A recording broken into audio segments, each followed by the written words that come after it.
اس بے شرم بے حیا کو جو نبی پاک کے گھرانے کے بارے میں بکے، اسے امام سعودی عرب میں مسجد نبی میں درس دینے والا جس نے تقریر سننی ہو میرے پاس ہے، وہ کہتا ہے یزید تو بڑا اچھا آدمی تھا، اس نے تو بڑی خدمت کی، تو میں نے اسے کہا رشتہ داری کر لیا یزید کے ساتھ، قریب ہو جا۔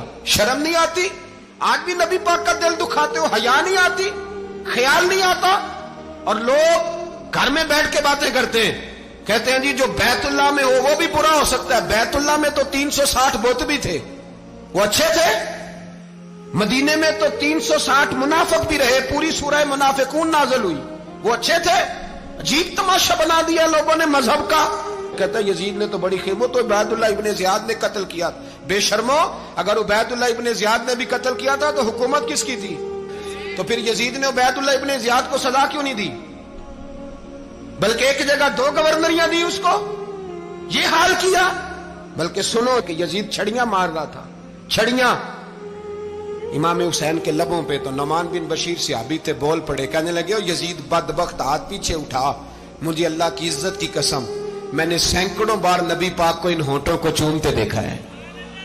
حضرت جناب زینب عورتوں کے مجمع میں پیچھے ہو کے بیٹھی ہیں، یزید کے پاس جب پہنچا لشکر تو یزید کہنے لگا دیکھو اللہ نے مجھے عزت دی اور میرے مخالفوں کا کیا حال ہوا۔ تو بی بی زینب بول پڑی، اتنے صدمے سہے پر آواز توانا ہے، جاندار ہے، جاندار۔ ہمارا کسی بندے سے جائیداد کا رٹا نہیں، ہم تو چاہتے ہیں امت اکٹھی ہو جائے، لیکن جو بندہ نبی پاک کی ماں کو دوزخی کہے، حضور کے باپ کو جہنمی کہے، یزید کو امیر المومنین کہے، اس کے ساتھ اتفاق رائے کر لیا جائے، یہ مذہب ہماری سمجھ میں نہیں آتا، بالکل نہیں آتا، قطعاً نہیں ہماری سمجھ میں آتا۔ کیسے اتحاد کر لیا جائے؟ یہاں تو میرے بھائی جو ہمارے ابا کا مخالف ہو اس سے اتحاد نہیں ہوتا، اور جو نبی پاک کے والد کو دوزخی کہے اس سے اتحاد ہو جائے۔ کہتے ہیں جی وہ جی اتنی فرقہ واریت ہو گئی، ہم کس مسجد میں جائیں؟ 60 پارٹیاں پاکستان میں رجسٹرڈ ہیں جو الیکشن لڑتی ہیں، کبھی کسی بندے کو ٹینشن نہیں ہوئی کہ کس کے پاس جائیں کس کے پاس نہ جائیں، کبھی نہیں کوئی بولا کہ اب وہ بھی کھڑا ہو گیا، وہ بھی، کوئی ٹینشن نہیں۔ مذہب کی باری ٹینشن ہو جاتی ہے، اتنا بڑا مذہب ہوتا ہے بھائی، غلط بندے بھی آ جاتے ہیں بیچ میں، تھوڑا پہچان کے چلنا پڑتا ہے صحیح کون ہے اور غلط۔ اور یہی تو ہمیں امام حسین نے بتایا ہے کہ مذہب کے اندر ہی تم نے شناخت کرنی ہے کہ بندہ ٹھیک کون ہے اور بندہ غلط۔ یہی تو کربلا ہے، یہی تو امام حسین نے بتایا، کفر اسلام نہیں، حق اور باطل۔ تو سمجھیے گا حضرت سیدہ زینب نے جب سنا نا کہ یہ کہہ رہا ہے کہ مجھے اللہ نے عزت دی، تو جناب زینب بولی، نعمان بن بشیر کہتے ہیں بی بی بولی، اتنے صدمے ہیں پر جناب زینب بولی اللہ اکبر، اس انداز میں بولی کہ پہلے قرآن مجید کی آیت پڑھی، کہنے لگی وَتُعِزُّ مَن تَشَاءُ وَتُذِلُّ مَن تَشَاءُ بِيَدِكَ الْخَيْرُ إِنَّكَ عَلَىٰ كُلِّ شَيْءٍ قَدِيرٌ۔ اور پھر کہنے لگی یزید تو بکتا ہے، کہتا ہے کہ تو عزت والا ہو گیا، یہ تیری حکومت ہے، 4 دن گزرنے دے، تجھ پہ کوئی لعنت بھی نہیں برسائے گا، اور میرے بھائی کا قیامت تک ممبروں میں اور خطبوں میں ذکر ہوا کرے گا، وقت گزرنے دے۔ جب جناب بی بی زینب بول رہی تھی تو حضور کے ایک نابینا صحابی پاس بیٹھے تھے، جناب نعمان بن بشیر کا ہاتھ ہلایا، ہلا کے کہنے لگے کیا علی آ گئے؟ تو علی کی آواز لگتی ہے، جبریل امی بول رہے ہوں جیسے، حکمت کے گوہر رول رہے ہوں جیسے، دربار دمشق میں بی بی زینب کا خطاب، منبر پہ علی بول رہے ہوں جیسے۔ میرے بھائی بس کربلا والا قافلہ تو مدینے پہنچ گیا، 3 سال یزید نے حکومت کی، شرابیں عام ہو گئیں، مکے پہ حملہ ہوا، خانہ کعبہ کا غلاف جلا، مدینے پہ اس نے حملہ کیا، 3 دن مسجد نبوی میں اس نے گھوڑے باندھے، مسجد نبوی میں صحابہ کو نکال کے اپنا اس نے امام مقرر کیا، لیکن پھر امت نے اسے قبول نہ کیا، پھر وہ رسوا ہوا اور آج تک وہ رسوا ہے۔ لیکن امام حسین کا نام کل بھی زندہ تھا اور آج بھی۔ درس یہ ہے، پیغام یہ ہے، پیغام یہ ہے، یاد رکھو موت تیزی سے آ رہی ہے، ہمارے ساتھ والے دائیں بائیں والے سب چلے گئے، اسی طرح نمبر لگے گا، ایک دن اعلان ہوگا۔ ضمیر کے قیدی بن کے زندگی نہ گزارو، بالکل نہ گزارو، یہ تھوڑی سی زندگی ہے، دنیا سجن المومن۔ حق بات کرو، حق پہ ڈٹنا سیکھو، دین سمجھو، خبردار رسول پاک صلی اللہ علیہ وسلم کے دین میں ظالم، جابر، فاسق، فاجر کی کوئی گنجائش قطع نہیں ہے۔ اپنے آپ کو سمیٹو، اپنے آپ کو سنبھالو، دین میں اپنا کردار ادا کرنے کی کوشش کرو، دین طلب کرتا ہے ہم سے کہ ہم نے دین کو کیا دیا ہے. امام حسین نے سارا گھرانہ دین کے لیے دے دیا. ہمارا جو بچہ کسی کام کا نہیں رہتا اسے مدرسے داخل کراتے ہیں. ہم نے دین اتنا کمزور کر دیا ہے کہ عالم اگر شور نہ کرے، عالم اگر شور نہ کرے، زور نہ کرے، گھٹن والا ماحول ہو گیا. مذہب کی پوزیشن کمزور کر دی. اب جہاں تک اس بات کا تعلق ہے جی فرقے ہو گئے، تو میرے بھائی یہ کوئی اتنی خطرناک بات ہے، یہ کوئی اتنا مشکل معاملہ نہیں ہے. یہ تو امام حسین نے بتا دیا تھا کہ یزید کے طور پر ایک غلط فرقہ کھڑا ہو گیا ہے، لہذا اس کا مقابلہ کرنا ہے. اس میں کوئی بری بات ہے؟ لیکن ایک سبق ہے بزرگوں کا کہ اگر سچی بات بھی نہیں کرنی تو پھر اس منبر کا حق ادا نہیں ہوتا. جو سچ بولے وہ حسینی ہے، جو ظالم کے سامنے کھڑا ہو جائے وہ حسینی ہے. جو مصلحت کوش ہو، جو کہے ٹائم نہیں، گراؤنڈ ریالٹی نہیں، حالات نہیں، طبیعت نہیں، موقع نہیں، تو ابھی امام حسین کے پیغام کو